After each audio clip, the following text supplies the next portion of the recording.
Hi friends, welcome to my channel. ನೀವಿನ್ನೂ ನಮ್ಮ ಚಾನಲ್ಗೆ ಸಬ್ಸ್ಕ್ರೈಬ್ ಆಗಿಲ್ಲ ಅಂದರೆ ದಯವಿಟ್ಟು ಈಗಲೇ ಸಬ್ಸ್ಕ್ರೈಬ್ ಆಗಿ. ಹಾಗೆ ಈ ಸೀರಿಯಲ್ ನಿಮ್ಗೆ ಇಷ್ಟ ಇದ್ರೆ ಒಂದು ಲೈಕ್ ಕೊಡಿ. ಇಲ್ಲಿ ಶಕುಂತಲಾ ಮತ್ತೆ ವೈಶ್ಯರು ವೇದ ಮತ್ತೆ ವಿಕ್ರಮ್ ರಿಸೆಪ್ಷನ್ಗೆ ಬರ್ತಾರೆ. ಈಗ ವೇದ ಶಕುಂತಲಾ ಮತ್ತೆ ವೈಶ್ನ ಸೈಡಿಗೆ ಕರ್ಕೊಂಡ್ ಬರ್ತಾರೆ. ಅತ್ತಿಗೆ ನೀವ್ ಬರೋದು ಒಂದ್ ಸ್ವಲ್ಪ ತಡ ಆಗಿದ್ರು ಅಮ್ಮ ಇಲ್ಲಿನ ಜನಗಳನ್ನೆಲ್ಲ ನೋಡಿ ಮನೆಗೆ ಹೋಗೋಣ ಅಂತ ಹೇಳ್ತಿದ್ರು. ಅದೇ ಸಮಯಕ್ಕೆ ನೀವ್ ಬಂದ್ರಿ, ಸರಿ ಹೋಯ್ತು ಅಂತ ಹೇಳ್ದಾಗ ವೇದ ಮನೆಗೆ ಹೋಗ್ಬೇಕು ಅಂತ ಅನ್ಕೊಂಡಿದ್ರ? ಯಾಕೆ? ನೋಡಿ, ಕಾರ್ಯಕ್ರಮ ಕಂಪ್ಲೀಟ್ ಆಗೋವರೆಗೂ ನೀವಿಲ್ಲೇ ಇರಬೇಕು ಅಂತ ಹೇಳಿದಾಗ ಶಕುಂತಲಾ ಅವರು ಅದು ಹಾಗಲ್ಲಮ್ಮ, ನಾವು ಹೊರಡ್ತೀವಿ ಅಂತ ಹೇಳಿದಾಗ ವೇದ ಅಮ್ಮ ಅದೆಲ್ಲ ನನಗೆ ಗೊತ್ತಿಲ್ಲ, ನೀವೀಗ ಮುಖ ಮುಚ್ಕೊಳ್ಳಿ ಅಂತ ಹೇಳಿದಾಗ ಶಕುಂತಲಾ ಅವರು ಮುಖ ಮುಚ್ಕೋಬೇಕಾ?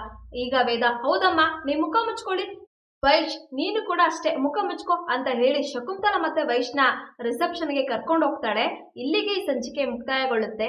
ದಯವಿಟ್ಟು ನಿಮ್ಮ ಅನಿಸಿಕೆಗಳನ್ನ ಕಮೆಂಟ್ ಮಾಡಿ. Thank you.